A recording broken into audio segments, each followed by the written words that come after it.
to drop the pandemic and just go right to the erotic. To an erotic episode of A Crep from the 80s. And this one is a little extension of our really quick droplet. Yeah. Our nugget of I don't know, our thoughts, our initial thoughts, immediate thoughts. It was right when after. we came right out of the theater of Ghostbusters Afterlife. On the Thursday night it premiered. And now we're going to do sort of our spoilery thoughts on the film. I have now seen it twice. Yes, you have. And I'll say that I liked it even more the second time. And that's because I didn't have those fan wonder eyes. Yeah. Like you tend to do sometimes Yeah, in these for movies. sure. Where like most of that movie I was just like, I can't believe we're watching Ghostbusters 3, basically. You know, that it's finally here and it's happening and they're really doing it right. And wow, you know. And so like I cried a lot more. I actually tears were just rolling. Really? Oh yeah. All right. Yeah. You know. But anyway. So if you want to hear my history with Ghostbusters, there is a Ghostbusters episode on the channel down below that I did with Chad Ecto. Ecto Chad Horror Movie Barbecue. Yeah. And that sort of goes through both of our history with Ghostbusters. I mean, he's younger. Minnie Moon's younger, but but we, you know, we came at the franchise very differently. Yeah. So I'd like to know, you know. Me? Yeah. What your, you know, any sort of recollections. You know, you're not, you're 4 years younger than me, right? Yep. He's 6 years younger than me. Okay. I'm 77, you're 81. Yep. So yeah, it's going to be a different experience. Right. Where his mainly came from Ghostbusters 2. Okay. And all of that stuff, where mine came from the first one. Did you see the first one in the theaters? I did not, which shocks me. That does shock. It shocks me. For you, yeah. Thinking of and knowing of all the films I saw Yeah. in 1984 with my family. That's interesting. Okay. And why Ghostbusters was not one of them. And I have such strong memories of the ones that I did see in theater, you know. Temple of Doom, I have a very strong memory of that theatrical experience. Well, even Jedi. Well, that's 83, but Right. I mean 84. Why the hell didn't we go see Ghostbusters? So for me, That's interesting. it was definitely VHS. Yeah. As soon as like it came out, you know. But I would think, for any kids of any age in the 80s and early 90s, it would be either part 2 or the real Ghostbusters cartoon. Yeah. And the toys and all of that stuff. Yep. I remember, because, so I'm 3 when the first movie comes out. So I definitely saw it on VHS. Because, I don't know if I've mentioned on the channel, but, like, we were super poor growing up, and we couldn't afford cable. So we only had a VHS player. So any movies that I watched were renting either from a video store or from the library. And then typically, because we had it for, X number of days and we had nothing else to watch, whatever it is we rented, we just kept watching over and over and over again. So, I remember watching Ghostbusters. I definitely remember watching Ghostbusters 2 more. I saw Ghostbusters 2 in the theater. We even played it we played it like in school, like when a substitute would come in, or it's like towards the end of like school year and the teachers are just like, fuck it. Like, How appropriate. So that's a scene in the film. Yeah, right, yeah. Like we're done. So he's got a scratchy throat because he's just so emotional. I'm very emotional. I cried so hard during Afterlife and shouted and hooted and hollered.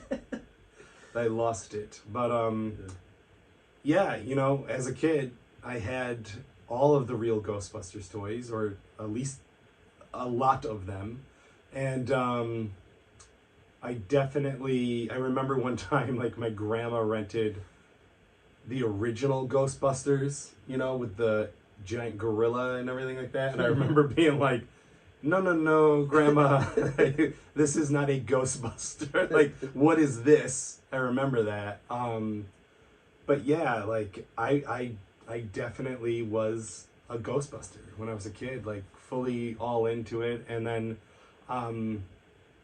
you know, like we've talked about, even about Masters of the Universe, is, and I'm pointing because, like, literally there's Ghostbusters and Masters of the Universe right next to each other in Chris's 80s room, but it is a franchise that literally disappeared for like 30 years. So Masters? Well, both. Even though Ghostbusters and Masters would, like, you would get, actually Ghostbusters probably even worse than Masters, because it's like you had the real Ghostbusters, that line went on for a little bit, and then radio silence. You know what I mean? Like, other than, I guess, merchandise, which was basically, and I feel like even more so than Masters, because Masters became like a exclusive collector's thing at some point. And Ghostbusters, you could still get merchandise. They were still making things out of Ghostbusters. Right. So, we were always sort of getting. But you're right. It was gone. It was gone. You know, there's no cartoons. There's no new movies.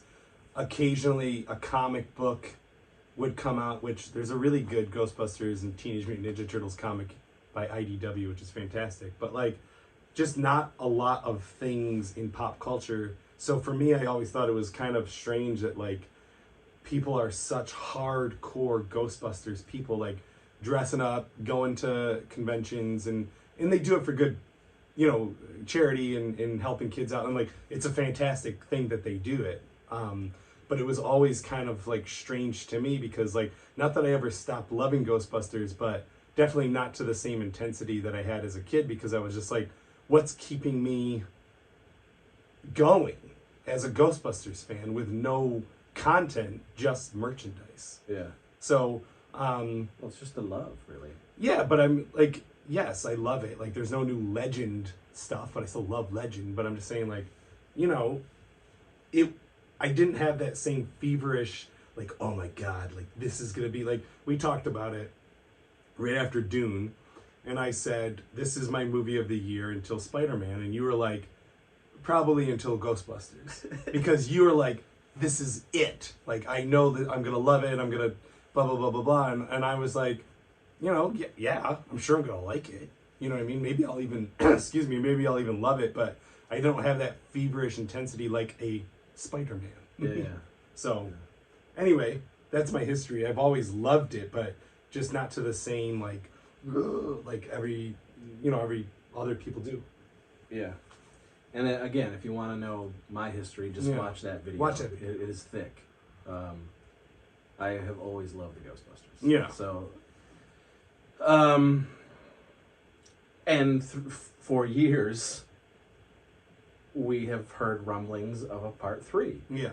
You know, they have been teasing, and Dan Aykroyd has always sort of... He's talking about forever. Kept the flame going that they were going to do it, and they were close, and then they weren't, and there's scripts written, and some of them suck, and... Yeah. You know, and then in 2014, Harold Ramis passed away, and that it kind of was like a, well, shit. Yeah. You know, like, okay. You know, and then the 2016 thing happened, and I'm not going to be a... Listen, that movie is what it is. 2016 Ghostbusters, it fell so mundane to me that I had, even when I saw it, like, really any sort of connection to it at all. I didn't think it was good. I didn't think it was bad. It just kind of sat there. Yeah. But it certainly had kids excited and little girls excited, and the Ghostbusters thing was in the public consciousness again, and, and you know, that certainly helped with the other two films. And speaking of the second film in particular, I like it, but I don't love it. I think Ghostbusters is a classic. I think Ghostbusters 2 is a fun film. And when I saw it, I saw Ghostbusters 2 twice in theaters. Mm-hmm. One by myself in a normal theater, and then once at the drive-in with a bunch of friends and everything. And back then, you know, I was 12 years old. I thought Ghostbusters 2 was mind-blowing. You know what I mean? Like, yeah, like... And I loved Ghostbusters. Yeah. I was playing with Ghostbusters toys. I was a Ghostbuster with my friends. Again, you'll watch the video and there's a ridiculous story that happened with me. Did you talk about your comic? I show the comic. Oh, you do? Okay, in that cool, video. Cool. But yeah, so I was drenched in Ghostbusters sweat back then in the 80s. So the fervor was insane to see Ghostbusters 2 at the time. Yeah. So it was all about Ghostbusters 2. And that summer was fucking insane. Yeah. The weekend right after Ghostbusters 2 was Batman. So it was like, it just kept going. Yeah. And Indiana Jones was that summer. And that November was Back to the Future 2. Woo! Some heavy hits. Yeah. So there was a lot to anticipate if you were a little movie geek, you know? 1989. We did. Yeah. Oh. Which you can watch on the channel. We did? You and I did. Well, sounds great. Yeah. Or maybe me and Tansky did. I don't know. All right.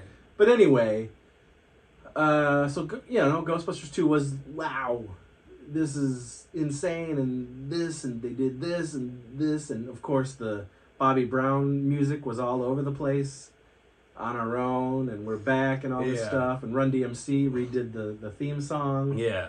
So we all had the cassette soundtrack, and it was huge, you know. Ecto Cooler came out in '89. Yeah. It was everywhere. I mean, they definitely pushed it as a pop culture. And by that point, phenomenon. Again, you know, '86 was the toys, the Kenner toys, and the cartoon started. Yeah. And so Ghostbusters 2 was like Ghostbusters Light. It was very, much more family friendly. Yeah. And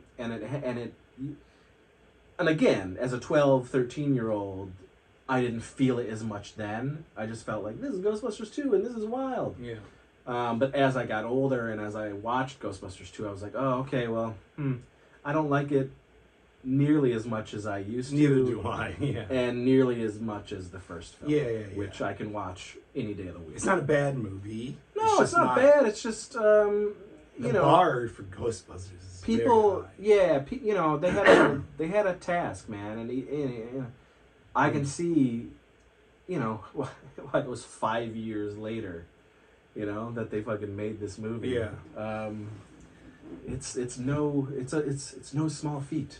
You know, it's a task and a half to try to do part 2. But think about, in even what you just mentioned, like 2 examples where they do it maybe better. It's arguably better sometimes, but Back to the Future 2, even Batman Returns.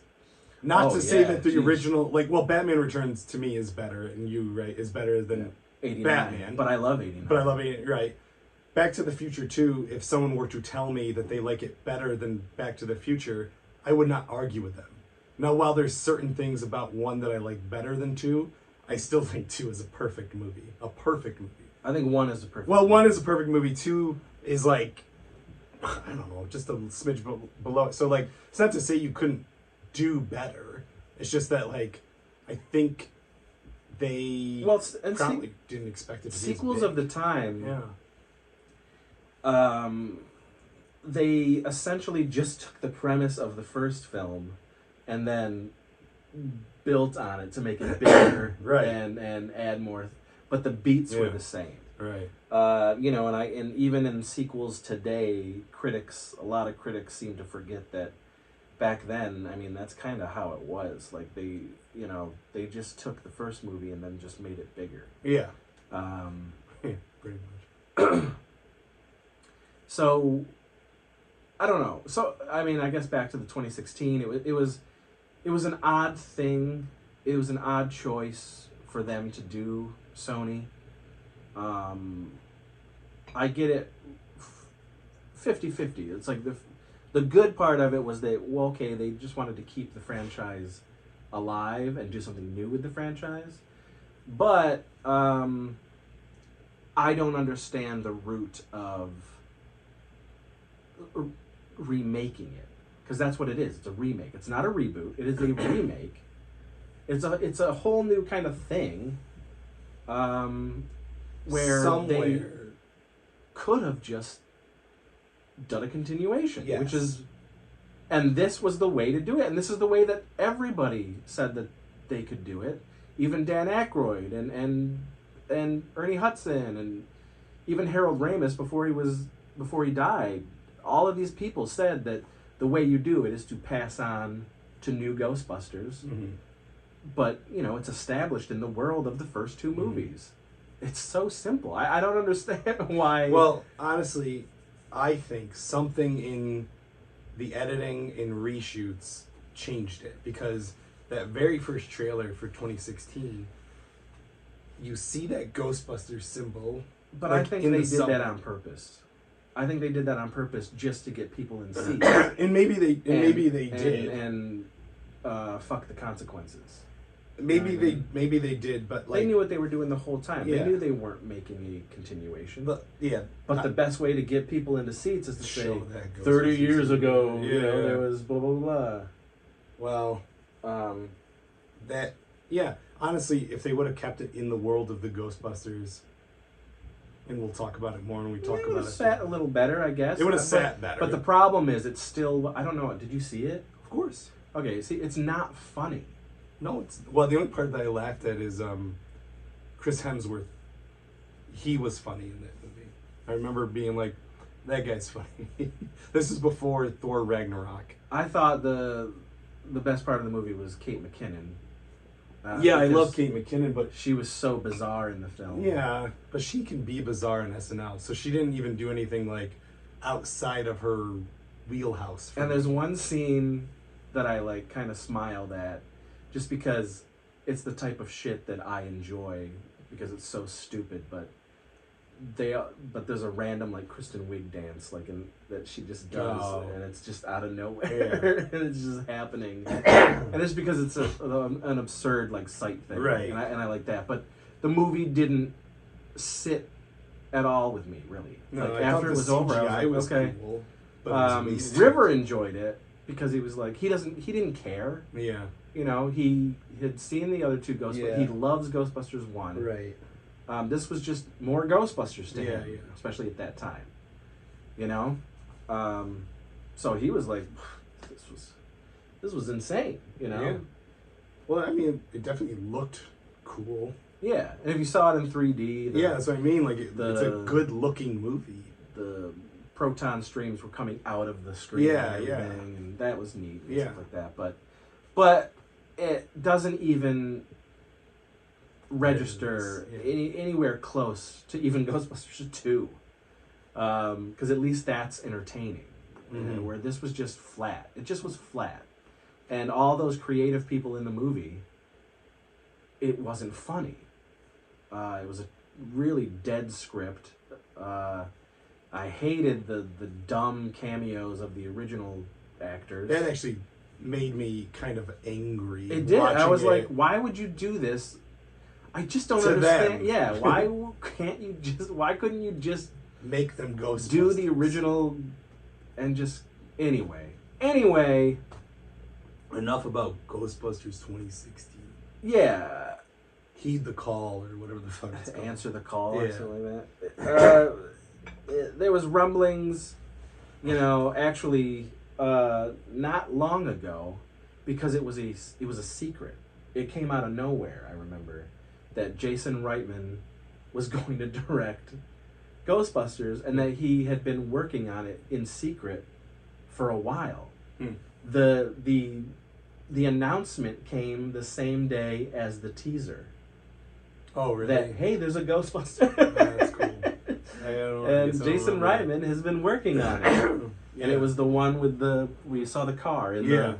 You know? Oh, yeah. And it was like, holy shit. Yeah. This is happening. Yeah. And that it was going to be in the world of Ghostbusters 1 and 2. Yeah, I remember getting goosebumps at that trailer. That was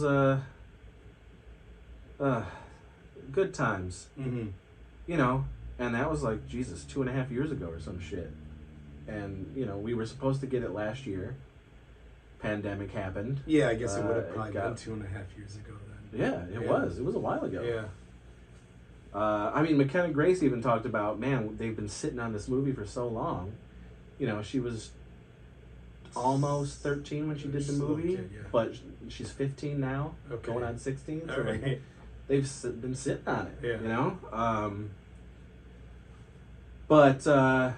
So yeah, the anticipation was huge, and even as a kid, the idea of a Ghostbusters 3 has always excited me, fascinated me, and it finally is here. Yeah. And you can now go into a theater and watch a new Ghostbusters movie in the world of Ghostbusters. And we're here to talk about... And that was a lot of talk. Ghostbusters. In canon, yes. Yeah. So yeah, that was a lot of to do before this spoiler review. I'm sorry. I just wanted to set you up. So 20 minutes. You want to skip? Yes, you can skip. And I'll put down. Put a note in there. Skip. Yeah. But so our spoilery review of Ghostbusters Afterlife, Ghostbusters 3, whatever you want to call it. Yeah. And I have seen it now twice, and it, like I said, I loved it more than I did the first time. But what are the things that you enjoyed from this film from start to finish? One of the things? No, what are your things? Because we'll get to like nitpicky stuff. Okay. And there are a few things that kind of was like, that's weird. There's a couple things. Because they should know better. But honestly, that girl, McKenna Grace. Yes, she was pitch perfect. The entire movie, she was my favorite. Oh yeah, she was my favorite part of the movie for sure. Like, there's things, of course, but like just start to finish, she played that character so well, and I really was like, she's just fun, and I really feel like she is a next Ghostbuster. I just felt like I can watch this girl in subsequent sequels doing this and getting better and following along. Like, she hasn't even touched Egon's shit. Genitalia. You know, yeah, maybe. But in that basement, you know what I mean? Like, she hasn't even gotten into all of that, and I just was like, this is a really cool thing, and like, I really do feel the Harold Ramis of it. I really felt like she just encompassed him in a really great way. So basically the plot, real quick, is Phoebe and her older brother Trevor and their mom get left this house, this burnt, crummy, whatever, dirt farm, I guess, dirt right. farmhouse out in the middle of nowhere, because so it's Egon. Egon passes away, and it's all left to her. So, and she's got a dead end job, and she's getting evicted, and so they go and live in this place, and they start to slowly discover that this was in fact Egon Spangler's house. Egon Spangler was their grandfather. Yeah. And Egon had been planning to ward off something big that's coming.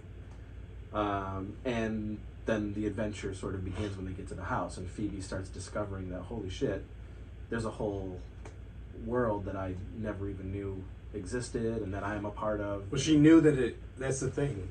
In this world, they do know it exists. Yeah, I'm talking about her. Yes. They don't know. No, I'm saying, like, they all know the Ghostbusters. Well, they didn't. The kids didn't. They're too young. Right. Nobody talked about Ghostbusters to them. Okay, right. You know, and they even go through that. Right, because they're looking at YouTube. Remember, Paul Rudd is like, I'm surprised you don't know. Yeah, and that's the right. podcast is like, I'm shamed. Yeah, that's right. He was a real Josh Swire the He whole was. time. He did remind me like, of Josh. I just kept thinking Josh being that kid. Anyway, so the lineage is, this is Egon's family. Yeah.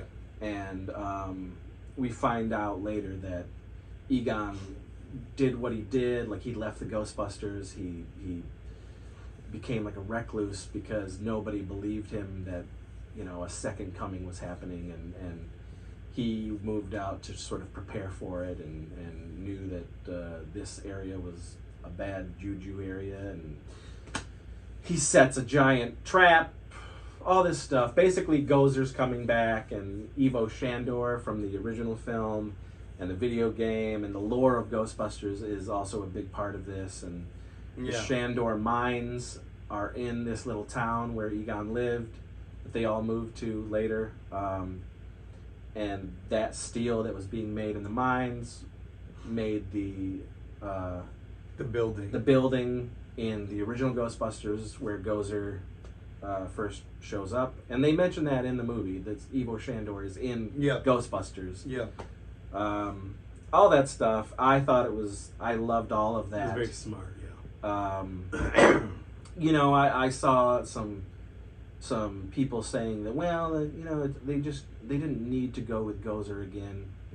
And they didn't, but I felt this was the way to go. It's because I read some arguments about it being close to Force Awakens. And it is. Where it has like some of the similar beats, and it does, to A New Hope. And this has similar beats. It basically is Ghostbusters. Yeah. But when you're trying to bring in a new generation and still give fan service to the original fans like us, it makes sense. And it made sense to the story. It made sense to the story. And listen, in Ghostbusters, they didn't destroy Gozer. Right. They just closed the gate. Yeah, exactly. So it would make sense that why wouldn't Gozer try to come back? Yeah. You know? So I actually really liked that. Yeah, I liked had no problems with that, yeah. So what else? What else did you enjoy? Because I think I enjoyed it more than you did. Well, you cried. I did. Twice. You know, I thought everyone did a good job. Like, I had read reviews that the podcast kid was stupid. Thought he was great. I liked that kid. CGI was good. I get why we didn't see Slimer, but we got Muncher. What is his name? Yeah. Is it Muncher? As the new Slimer, and I thought that was fine. It just, I don't know, it was a really cohesive story. You know what I mean? It wasn't, again, it hit the beats that it needed to hit, and it did give you little winks and nods to the original, where I was like, okay, like, I still watch Ghostbusters on a fairly regular basis, so even though, yeah, maybe I hadn't the same attachment as, like, you have, or some other fans do, but it's not like Ghostbusters completely dropped out of my zeitgeist. Like, I still know Ghostbusters very well, so it was just really nice to see this is a world where Ghostbusters exist. It didn't get swept under the rug. It wasn't like in the Netflix shows with Marvel where it's like you don't really know that the Avengers exist. It was like, no, this happened. This is a thing that happened. So I thought that was just really smart. And seeing the footage from the original, smart. I mean, I could argue about the other Ghostbusters. We'll nitpick later. It's just cohesive. It was great. Yeah, I felt. I really felt that this. I mean, this was what should have been done in the first place. Yeah. And see, they could. I like that it was. Oh boy, it's a love letter to Ghostbusters fans, and it's a love letter to Harold Ramis. Yeah. I mean, the whole movie is. I mean, it's really just it's a great send off to Egon and that character, and how his departure from both worlds affected us on the outside of the movie and those on the inside of the movie. And it I really loved that. I mean, he's so present through the whole film. I mean, he's a ghost. I mean, the movie starts out showing you his demise. Yeah. Which is a fabulous sequence. I really loved the sequence. It kicks right in. Yep. And you only see like silhouettes or you know it's Egon. Yeah. But the way that they shot it was very cool, very clever. And they show that he had a heart attack and he died because of the shit that was happening to him. I mean, he was about to be possessed and that killed him. Yeah. And you got to think about it. Like, at that point, these guys are all in their 70s. That type of shit is happening to you. Some interdimensional creature is trying to take over your body. Right. You're dying. Yeah. You're dead. And he dies. And it's a hell of a way to start this movie. Yeah. It shows you the death of Egon Spangler, and then it goes right into the story. And I loved it. And I was getting a lot of Spielberg vibes from this movie. It's a kid's adventure. The way that some of it's shot, you got some lens flares. Yeah. The music, which is, 90% the original score from Ghostbusters. Yeah. Who did this music? Do you know? I don't know. It's nobody of as far as in our our minds. It's nobody of like, oh yeah. No disrespect. It's just I don't know the person, but it's very spot on to the original Ghostbusters theme, and then there's some new stuff that's very adventurous. And, but there's scenes of that throughout that I really enjoyed. Like, I was like, okay, this is straight, like, this is Goonies, this is those Amblin films, E.T. and Gremlins type.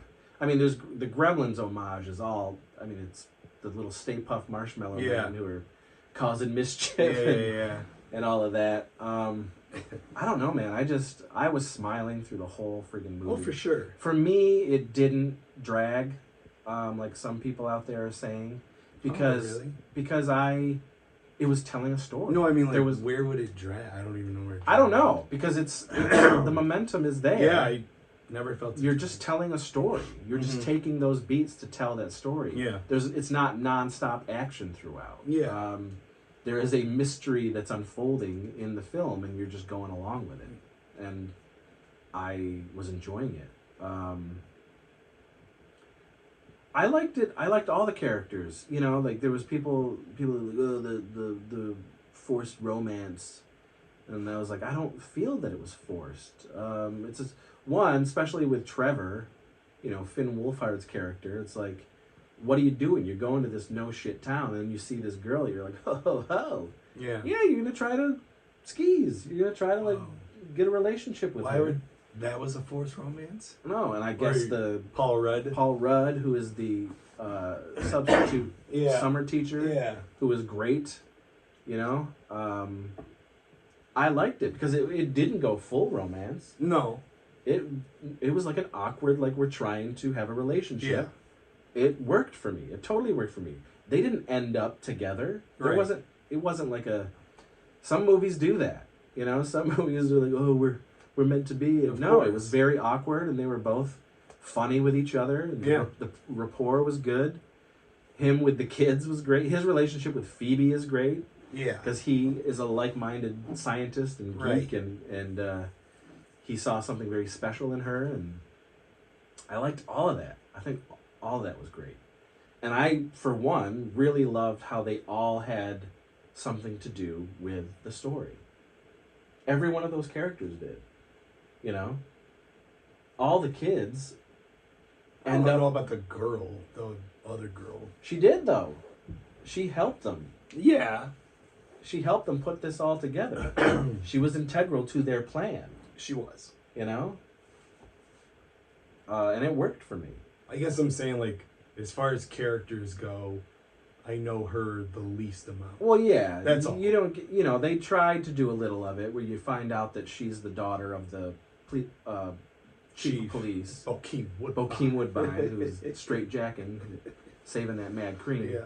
But, yeah, I mean, like, you know, that's... this is me nitpicking at something that doesn't...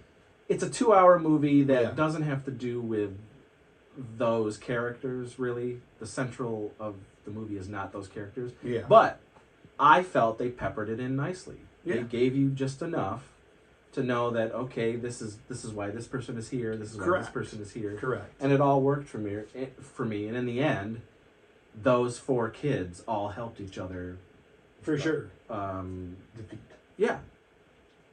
Put their plan in motion. And it all worked for me. And then, you know, the end.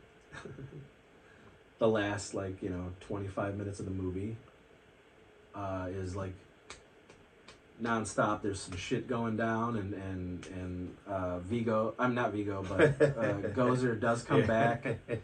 There is a Ivo Shandor, played by J.K. Simmons. Yeah. Yeah. Which, interesting.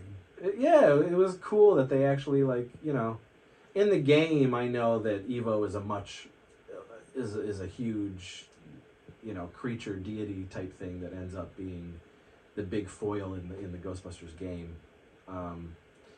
But, you know, this makes more sense. You know, he's been toiling with the dark arts and spiritualism and all that stuff for, you know, century or whatever, and fucking he's been keeping himself in this because he's a Gozer sympathizer and both times is trying to get Gozer to come back, right? You know, and this was a cool thing, and then you found out that there's, like, you know, Gozer temples are, you know, not just where they were, but they're scattered and it's all Evo. It's all Shandor who's rocking that, and ultimately Gozer does come back, which is cool, and she rips him apart. Yeah, that was cool. He's like, I did all this for you. Yeah. She's like, cool. It was Olivia Wilde, right? It was Olivia Wilde as Gozer. She looked just like whoever which was a fun first chick was. Little, oh, that's cool. Yeah. You know? The Terror Dogs are back. Yeah. Once again, both practical and CGI. Well, back then it was stop motion. They look good. They look great. And they do the Keymaster Gatekeeper thing because you need both, which is great. And, you know, they possess Paul Rudd. They possess Carrie Coon, who plays the mother. And I thought it was great. I love how they integrated everybody in the film. Yeah. And it's not a packed film as far as actors. No, not really. It's a very self-contained, they're small intimate film, really, with big stakes. You know? And I appreciated that. I know that, you know, there's a lot of fans who are like, it's not in the city again and all that stuff. But come on, like, we've seen it. we've seen it twice, and if you saw the 2016, you see it a third time. Right. This was good. This was taking it out of its element and putting it into something completely different, and the I'm visuals glad I didn't worked. read all these complaints. The visuals were great. The dichotomy between the apocalyptic visions and this, cornfield. Yeah. It just worked, and it was cool, and I liked how intimate it was because it still kept it sort of about the family, and what is happening to this family, and how Egon is such a huge part of what is happening. So I liked it. I like that. I like, I know you don't give a shit, but I like Jason Reitman films too. So it was interesting to see, because like... This was my favorite Jason Reitman sure film that I have seen, yes. Yeah, I mean, like, this is... But that, not everybody can make the jump from, like, small little films to big budget, special I mean, effects. it helps that... He knows it. He knows it intimately. Yes. His father produced the film and was there every step of the way. He was on the set of both Ghostbusters 1 and 2. He's in Ghostbusters 2. Yeah. If anyone was going to do this, he's the guy. That's what I was thinking, is like, he did it. You know what I mean? Like, I don't know who else is going to be able to do it the same way.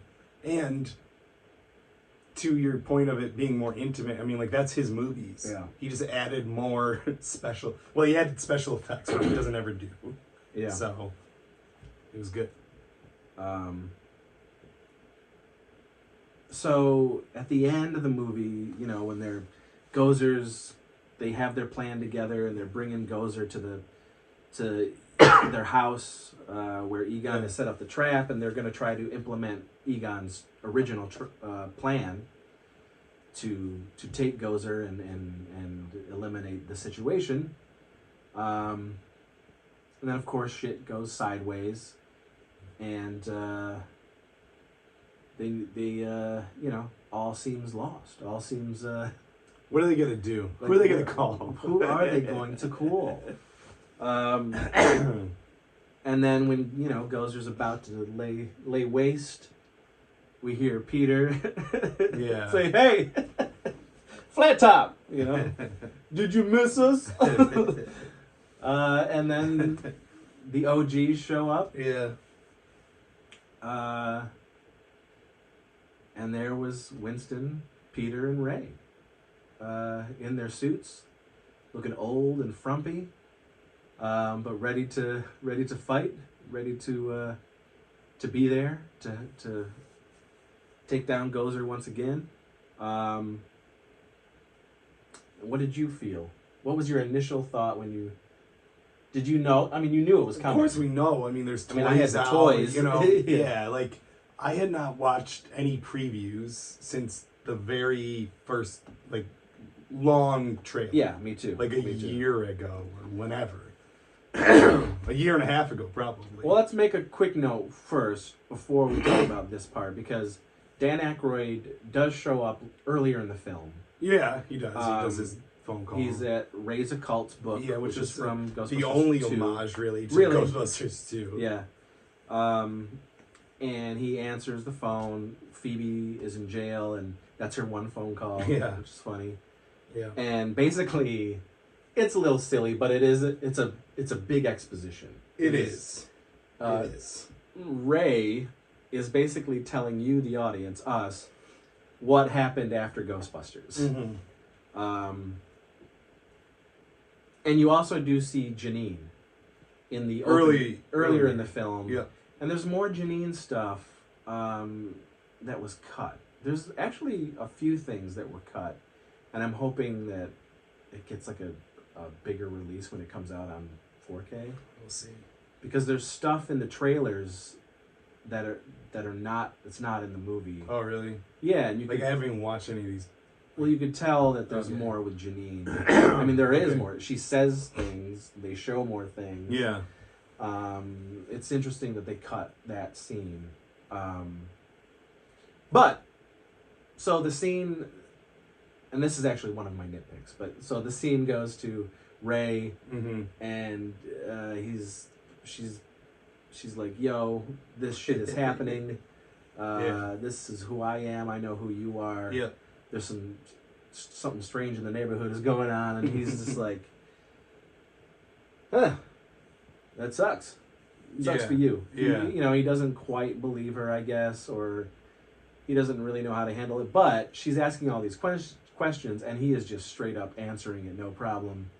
He's telling the history of what happened, and he says that, like, Egon went a little crazy after things started slowing down because he was reading into something that they didn't quite believe, that there was a second coming, and things were going to happen. Yeah. And for me, that was a little out of character for Ray, because Ray was so gung-ho in the first two movies. Yeah. He is like Mr. Excitement when it comes to this stuff.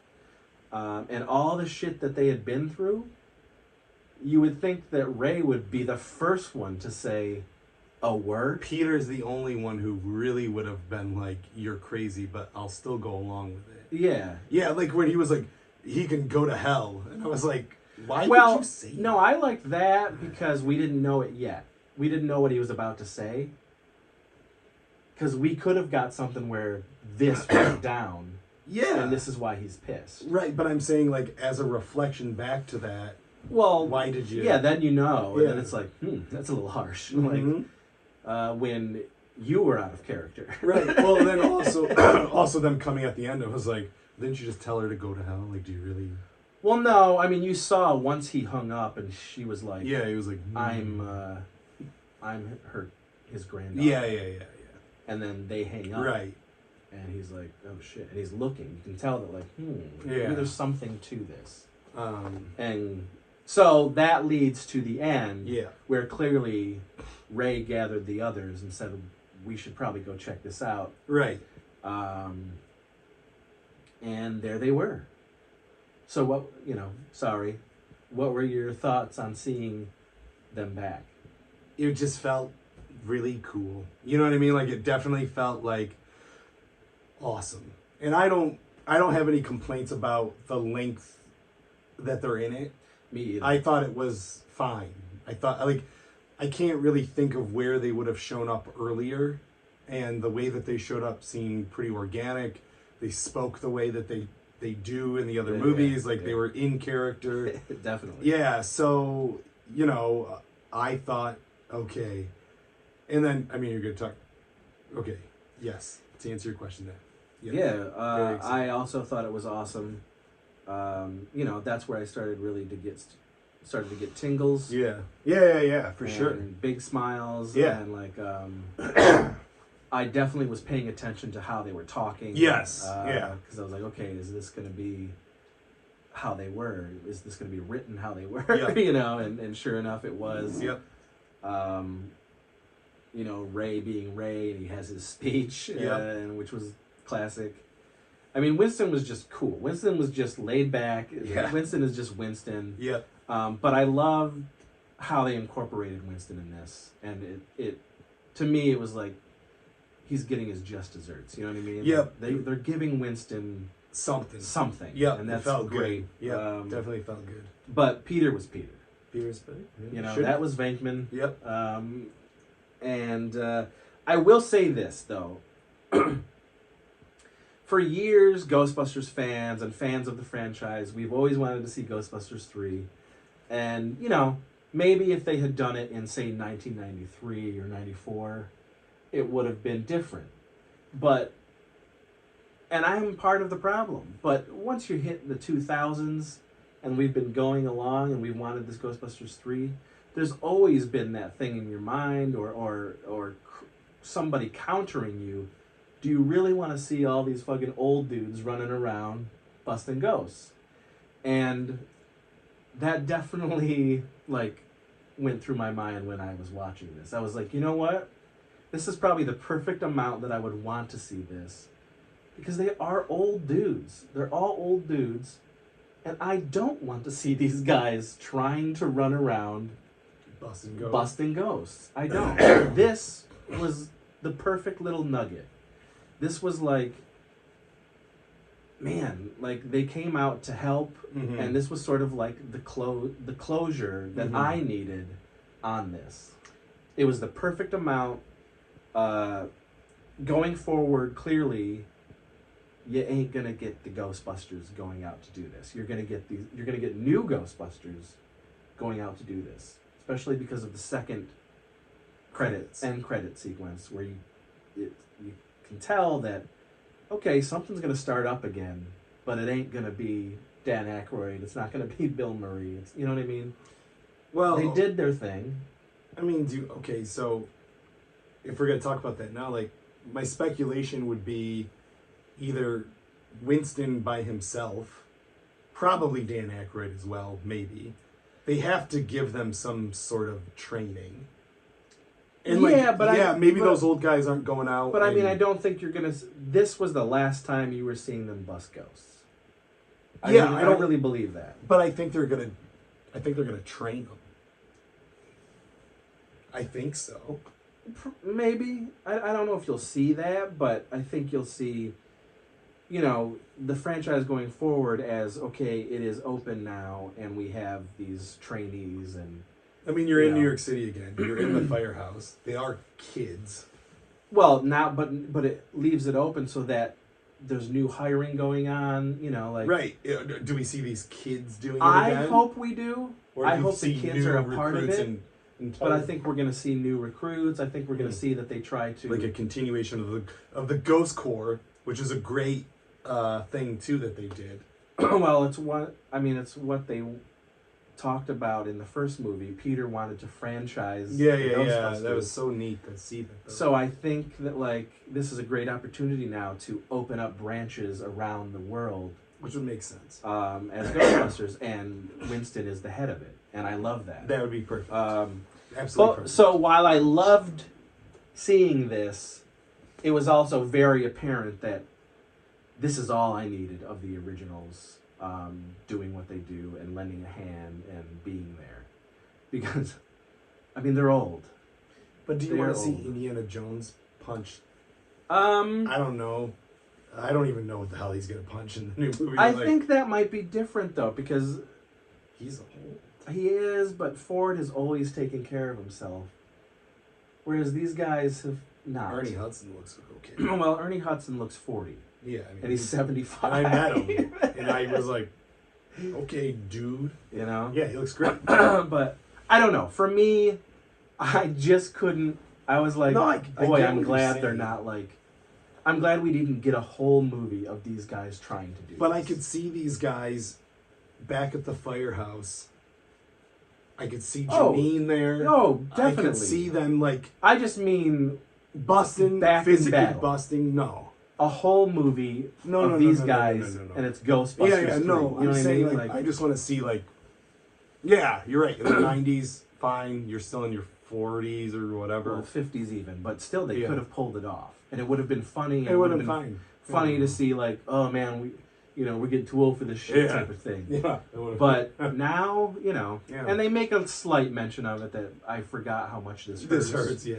And Winston's like, I didn't, and that was good. I'm glad they added that. But I'm glad we got what we got. And it was great, and it was just enough for me. Yeah. And it really was a true, okay, this is it. This was the closing of these guys as the Ghostbusters, and now we're going to open it up so we have the Ghostbusters going forward. And it made sense, and this is how we should have done it a long time ago. Right. But I loved it. Wait, you could talk about Harold Ramis? Oh, of course. Okay. And then, so they do their thing, Peter's like, light them up! And they try to do what they did in 84. They try to cross the streams and take out Gozer. Yeah. But Gozer's strong. She grabs the streams and flips them and untangles them and flips them. Harry Potter moment. They're like, oh shit, Yeah. And then Phoebe, being brave and bold, she just lets loose another stream. Just as Gozer is letting loose some of the power onto Phoebe, and the streams hit and they're battling one another, and Phoebe's getting like blasted back, and she's holding her own though. But you can tell it's really taking a lot out of her. And then you see a ghostly hand steady her arm. Yeah. And they go up, they pan up. Yeah. And they reveal that it's Egon. Yeah. I was like, I couldn't believe that they did it. Yeah. You know what I mean? Yeah, yeah. Like, I had thought in like just what if there's like a ghost Egon? Right. You know? And we, again, throughout the movie, there's ghost Egon. You just don't see it. Yeah. It's an entity, it's a spirit that is helping guide Phoebe to solve his plan, solve the mystery. Yep. You know, help get this thing together again. Mm-hmm. Which in very funny little, you know, he moves pieces of things, he moves lamps, he moves chess pieces, things like that to let them know. Also, even with the mom, to let her know that I do care about he does. Yeah. He did think of you, but he was doing this to protect everybody. Yeah. Which, you know, was great, and again, it hits different the second time. So shit, they go up and there he is. He's Ghost Egon. Yeah. And I gotta say, like, I mean, they did a hell of a job. Like, I thought it was perfect. It's insane. Like, yeah, I was like, I'm if looking you didn't for know cracks. that Egon was dead, or Harold Ramis was dead, you'd be like, oh, it's Harold Ramis. Yep. You know? Yep. And maybe there are people that didn't think that the actor was dead. Yeah. And that just in the movie Egon dies. Yeah. You know what I mean? Because this looked like Harold Ramis. This was some great CGI. It was really, really good. And I was really happy that they didn't make him talk. Oh, yeah. That they didn't use like lines from other movies or whatever. Yeah. But, like, and it probably would have looked weird. That would have been the uncanny valley. Little Luke Skywalker-y in The Mandalorian. Yeah. You know? But this was, the way that they did it was very, very smart, and it made sense. Like, he is a ghost. Like, ghosts exist. This makes sense in this world. So I thought that, you know, that was the part that I teared up at, because I was just this looks crazy good, and I feel it. I feel like he's there with the whole team. They're all crossing the streams. I felt like, oh man, the Ghostbusters are back. Yeah, so he's helping Phoebe, and Phoebe is like flipping out, like holy shit, and he's helping her, and then they all start shooting. They all are like rocking and rolling, and they turn the protons on. Oh my gosh. They're shooting, and then they move closer to the gang. Yeah. And then they do these shots where you see Egon with the other three. Yeah. And they're all looking over at him. Like they're like, what the? Yeah. Whoa. You know, Venkman does a double take. Yeah. But it was great to see. And Jason Reitman gave us that. He gave us a shot all the Ghostbusters of all the Ghostbusters again. Whew, JJ, how you didn't do it in Force Awakens. Getting goosebumps. But shit, yeah. So that was the best, and they did it. And then each of them got to have like a farewell, you know, which was great. The guys talked to him. Phoebe, Trevor. He hugs the mom, and then his spirit goes away. Yep. And then it says for Harold, like in the movie, instead of like a after type thing. I thought for Harold was at the very beginning. No, for Harold is right when the spirit goes up in the air, and it says for Harold right there. Okay. Like in the movie. Interesting. And then the next shot is the Ecto-1 going back to New York. Yeah. And the Ghostbusters theme starting. Yep, the theme. And then the original Ghostbusters logo font, how it appears in the first movie. Yep. And that was awesome. That was like, shit, this was Ghostbusters. Yeah. This was Ghostbusters 3, you know? Like, and the potential of, well, they're going back to New York. Like, what's going to happen? Yeah. And I just... I'm missing some stuff for sure, but that's the movie in a nutshell. Yeah. And it all totally worked for me. And then there's the end credit scene. There's like a mid credit scene which was funny. Yeah, it was funny. It's nice just a little like funny little wink, and it's nice to see that Dana and Venkman are still together.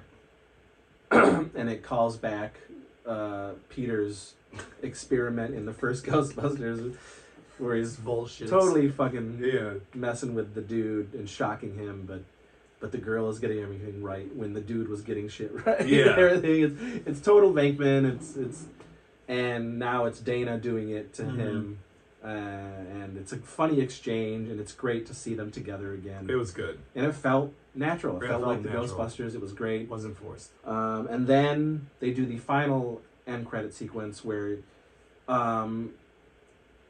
it's established earlier in the film through Dan Aykroyd's giant exposition that Winston is rich. He's well-to-do now. Yeah. And he's got a giant conglomerate, and he's got a lot of money. And so at the end of the movie, in the final credits, it is alluded to that Janine is coming back to work for Winston at a newly opened Ghostbusters thing. Yeah. Well, he says, I never stopped being a Ghostbuster. Yeah, he did all these things. He talks about the accomplishments that he did, but being with the boys, being a Ghostbuster was something special, and then he's always been a Ghostbuster. Yeah. And then they show the old firehouse. Mm-hmm. It's all dilapidated and everything, and the Ecto-1 is coming in, and he places his hand on it, and then you see the containment unit. Yep. Blinking. And it's all pushing towards a continuation of this franchise. Yeah. That Winston's going to open the Ghostbusters again, and probably in a much bigger scale. Janine's going to be there. And, hopeful for us fans that this can continue. I really hope so. I was really hoping I was going to do more money this weekend. I did too, but I really feel like... I couldn't this weekend. I feel it's going to have legs. They're all happy. They're all happy with how it did turn out. So, yeah. Okay. 44 million. Yeah. How much did it do overseas though? Well, it's all together. It's made 60 million. The movie only cost 75 million. That's really? It. That's all they spent on it. Jesus Christ. Good for them. And the exit polls are 90%. The audience scores are over 90. Yeah. I think the word of mouth for Thanksgiving. I hope this break, Thanksgiving weekend. I think it's going to kill. I think the second weekend will be just as good. I think it'll be like 30. Yeah. 30 million, which is fucking amazing. So happy. Like, let it have legs. I mean, we're also in a pandemic world as well. Like, I'm sure if it opened up 2 years ago, yeah. We probably would have had 80. It would have been different. Yes, maybe 65, maybe 70, but still, enough. Fantastic. Yeah. For a franchise like this. Well, I guess I just mean make 100 or make 200 in the final, so that you can please do another one. You get it. Especially Sony, who suck. Great, and I'm hoping that, in a month or two, they announce that we are going to go forward with some more Ghostbusters. Yeah. And it's a shame that probably Jason Reitman isn't going to be behind it. But I hope that he is able to pick the talent that comes behind it. I hope Ivan has a little bit of,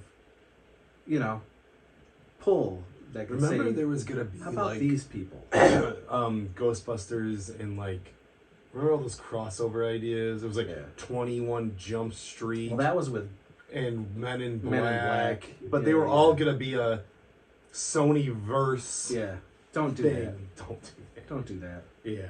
This was Sony, you did it right for once. Please stay the course. Yeah. But so there we go. So better than 2. I think way better so. than 2. I think so, yes. Now, there's people going to be like, no way. But, again, that's your opinion. Yeah. It's where you came. You're probably holding on to nostalgia then, if you think that. No offense. You can think what you think. Yeah, I mean, like, look at, I mean, Chad, like, he adores part 2. You know what I mean? But, again, I think it's because he grew up with it. Like, I love part 2, but then I can reflect out, and go, I mean? That's good. But this is Ghostbusters 3, and it was great, and I love it, and I'm going to own it. It's you know, and my nitpicks are very small.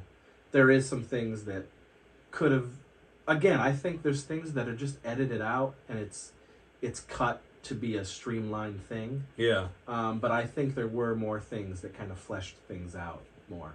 But overall, I'm very happy with it, and I left all smiles. Yes, very happy. Yeah. And I think there is a bright future for more Ghostbusters. Yeah, absolutely. But this was great. And the more the audiences are going to see it, I'm seeing a lot more positivity. Yeah, good. Everyone I know who saw it has loved it. Not even just like, oh, it was pretty good. It was like, nope, this is it. This is Ghostbusters 3 is fantastic. Yeah. And now I want my Phoebes. And of course the Phoebe figures are like being auto jacked. Like, really? Oh, $50 if you want to, yeah. Oh my gosh. Come on. They'll make every other character is like $10. They'll make more. But everyone's grabbing Phoebes here and there and charging like ridiculous prices, so you can't even get them. So, but I want a Phoebe. Yeah. Anyway, that was it. It was a little long-winded. Took a little while to get to the right amount of time for us. It was maybe again. I'll try to put a little edit in. Go through and look where the actual review kicks in, our thoughts kick in, but there's a lot of fans of our channel that like all of the whole video. Some people want an hour and a half, 2 hours of these videos. Yeah. So, but that was it, guys. Shit. Go see it if you haven't seen it. But then you shouldn't have watched this video. Guys, Ghostbusters is out there. This is a third Ghostbusters movie. It is here. Go see it again. Go support it, please. Yes. Give it some money. I will probably see it at least one more time in theaters. I would like to see it another time, yeah, for sure. What do you think your wife would think? Of Ghostbusters? Oh, I think she'd like it a lot. Yeah? Oh, yeah, you think it would appeal to her? Yes, because she really likes sci-fi quite a bit. And it's not stupid funny. Yeah. Like the other movie had some stupid funny, like blatant comedy because all those girls. Oh, yeah. But this is like, Paul Rudd's the only funny character other than maybe Podcast. This totally is in line with the other movie. Exactly. It's not overt. Like, it's funny because it's funny, but it's not absurdist. Yes. So I think that she would. I think anyone who knows Ghostbusters, even the little bit, would love this movie because you get those feelings of like, just when you see the Ecto, the Ecto 1 the first time out on the road, I was just like, oh man. And it does kick in the noise. There it is. Kicks in the siren. Yes. Like, the waves of nostalgia throughout that movie, I mean, I just had a huge smile on my face. Of course, are all Ghostbusters. Yeah. Yeah. I think she'd love it. It is a hell of a good time. Yeah. And try not to be. It's a tough world, people. There's a lot of people who are cynical, who are jaded, and this stuff is just like it's a cash grab. But I'm telling you, just if you love Ghostbusters, then you will like it. You'll love this movie. I don't understand how you wouldn't. Yeah. One of my friends, biggest Ghostbusters fan I've ever met. Tattoos, clothing, whole thing, and he saw it same time as we did at AMC, and I was like, and he was like, dude, I wept. He was like, I'm seeing it again tomorrow, and I'll probably see it again the next. Like, he loved it, and that was really my barometer for a hardcore Ghostbusters fan who's been lighting the torch. He's your age, saw him in theaters. Like, he was like, this is it. This is the movie for me. So. Yeah, take it from this 44-year-old curmudgeon. Yeah. Who's not a curmudgeon at all. But I'm of the age, and I loved it. And if there's a child inside you still, I think you will love it as well. And that's our recommendation. Yes. 4 thumbs up. And genitals and toes and all that stuff. All of it. Throw them bows. It's all there, right? Till that part, yeah. Ghostbusters Afterlife, Ghostbusters 3. We'll see you on another erotic episode of It Crept from the 80s. Yeah, subscribe. They know. Chat. Come on. We're going to rock it.